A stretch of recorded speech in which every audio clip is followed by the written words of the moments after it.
All right, let's talk about the beautiful disaster that is Megalopolis, a wild ride, a movie unlike any other, and that might be a good thing that there's not a lot of movies like this, but still a very unique thing to talk about. I think we have to start with Francis Ford Coppola, who, if you're unaware, made the Godfather trilogy, also made Apocalypse Now, so very well known for that, obviously, but hasn't really had a hit in a while. And so when it was announced he was going to be spending over $100 million of his own money, using money from his wine company to help fund this $120 million feature, I think people were vaguely interested in what was going on. And not vaguely, people were very interested in what's going on here. How is this going to work? And pretty much from the word go, it has been met with disaster after disaster before the film even premiered. There were reports of Francis Ford Coppola trying to kiss extras on set. He has responded and said that he is not a touchy-feely person, but that is something that happened. That is something that was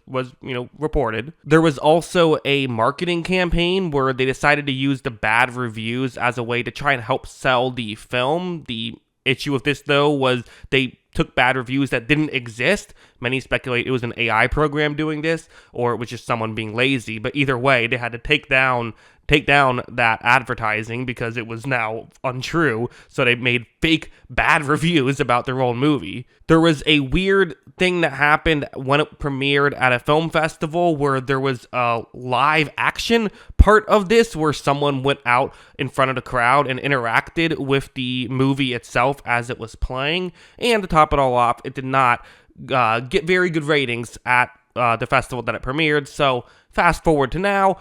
Of course, I was going to see it opening weekend. I had to just see what in the world this was all about.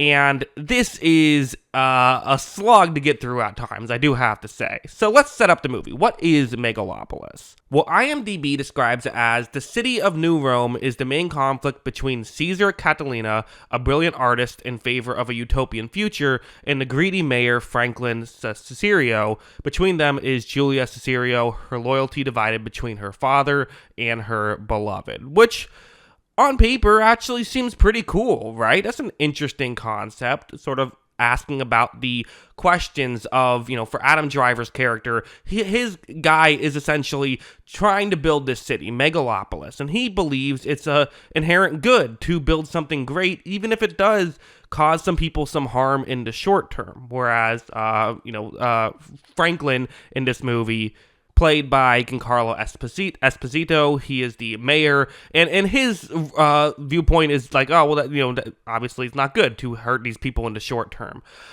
They don't go a lot of places with this, I have to say. In fact, that's kind of the theme of the movie, is they set up all of these themes and these interesting subplots and do not really go anywhere with them. I can't say it without spoiling the movie. I will get into spoilers a little bit later, but for now, while we're not in spoiler territory, let's just say a lot of these subplots remain subplots and don't really move the movie forward. There are huge sections of this movie that just aren't really doing anything other than thematic purposes. That's kind of the only reason that they exist. In fact, there's like a 30-minute sequence with a Colosseum that, the entire sequence, again, I think, I'm not exaggerating when I say 80% of these scenes you could have cut, and the only thing you would lose is thematic meaning. That's all you're losing here. Which, for me personally, I think thematic meaning is cool. I think there's a lot of, great movies where my number one favorite part of it is the thematic meaning,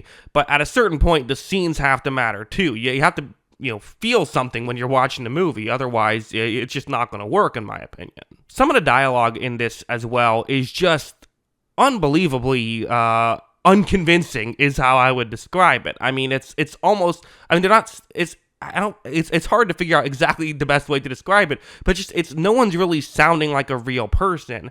I also think the acting is a problem in this one, where I actually think every single actor has at least a scene that I think wasn't performed pretty well, which usually you think that is screenplay and directing. If everyone has bad scenes, definitely there were, Aubrey Plaza almost was acting as though she was in an SNL sketch here, whereas Adam Driver is acting his heart out, sometimes in the same scenes as these things are happening. There's just weird contrast that just does not work at all and is just funny to watch. a couple of great lines that made me laugh. One was when Adam Driver's character says, "Sam, I like that name. It's straight to the point," which I'm just kind of thinking, aren't most names straight to the point? I guess it's one syllable. Is that why he likes the? That was weird. I didn't really get that. Aubrey Plaza's character at one point goes, "You're anal as hell," and luckily for you, I'm oral as hell.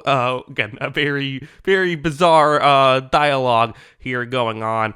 I don't know what was with Aubrey Plaza in this movie, because like I like Aubrey Plaza usually. I feel like she's a pretty good actor, and the way she was acting in this was just, I thought, horrible. I didn't think it worked at all, in my opinion, and it stood out among a sea of not great acting, which I can only assume has to be directing. I'm assuming she was directed to act this way by Ford Coppola, because this isn't how Aubrey Plaza usually acts in other things. So, like, either she made a choice that didn't work, or Ford Coppola made a choice that didn't work. And while we're talking about acting that did not work, Shia LaBeouf, probably the standout of the "What in the World Are You Doing?" He gets the "What in the World Are You Doing?" award for this. It was very similar to Jared Leto in the Suicide Squad, is how I would describe this performance. He was going for something. He certainly was. Did not fully work.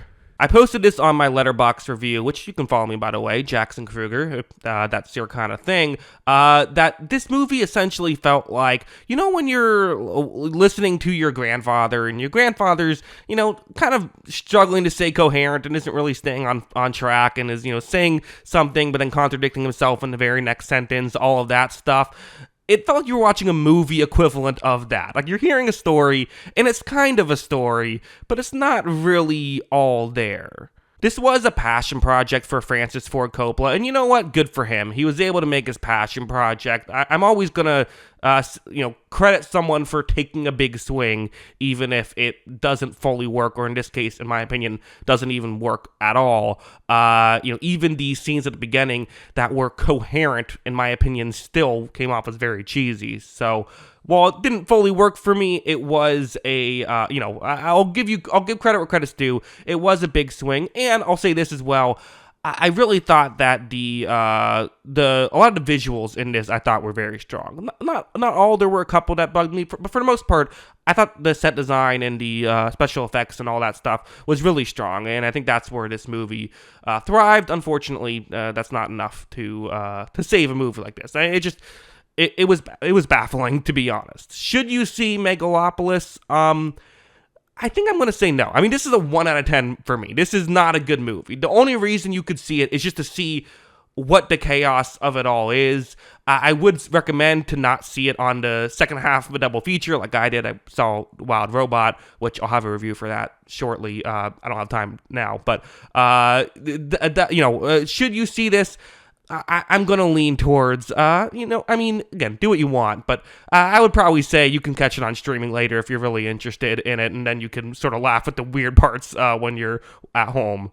But yeah, we can get into spoilers a little bit as well. So yeah, let's jump into spoilers now. So spoiler warning. Again, I don't think this is a movie I don't really know how you can spoil this too much, but there are, I guess, things. So I will give you the warning. Step out now. But yeah. Anyway, so I think to elaborate further on kind of what I talked about earlier, like the subplots stuff. So like, for example, there's a moment where a kid walks up and he shoots Adam Driver in the eye. Okay, cool scene. And that was where Adam Driver said, "Sam, I like that name. It's straight to the point," line. That was that part of it. And okay, that was a cool moment. I like the sound design and the gunshot and everything. But very quickly they yada yada it so that way he can have this like regenerated eye area.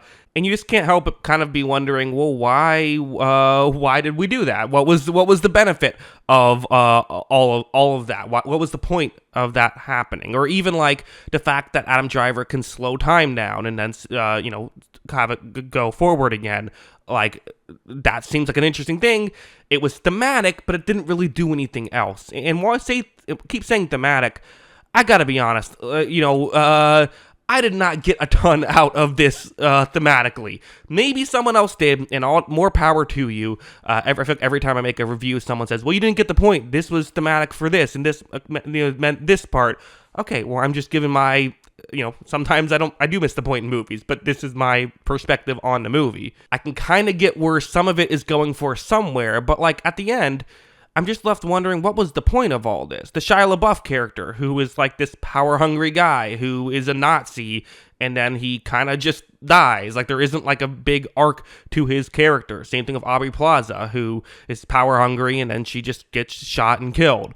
Adam Driver as a whole, I mean, the main character of this movie, more or less just plays around building a city for a while, and then he builds the city, and then that's kind of the end of the movie. Like, there isn't like a big arc with his character. I mean, the closest guy, I guess you could say, to having an arc was Giancarlo Esposito, but even that felt very kind of, it didn't feel like there was a meaning behind it other than him just joining Adam Driver's character. I don't know. Not a lot was really working for me. Honestly, I could probably go on and on just listing off some of these, like, just scenes that just did not even come close to working. But, yeah, I think my time here might be wrapping up. I mean, there's just, like, again, there's so many of these moments of, like, this is the subplot, doesn't work. And the ending is more or less they built a city that I didn't see at all why it's good. It just is a good city, progress, we did it, and it has moving walkways. That's the real thing is what we got here is moving walkways. Those do exist, actually. And that is a thing that is already real. It doesn't usually exist as sidewalks, but that seems to be most of what we got out of this. So, yeah, a wild ride. Those are my thoughts on Megalopolis. What are your thoughts? Let me know in the comments below. What did you think about this? Did you like it? Hey, just because it didn't work for me at all doesn't mean you can't find something out of it. I'd love to know if someone did like it. Let me know your thoughts in the comments below. Always love hearing from you. And of course, as always, thanks for watching.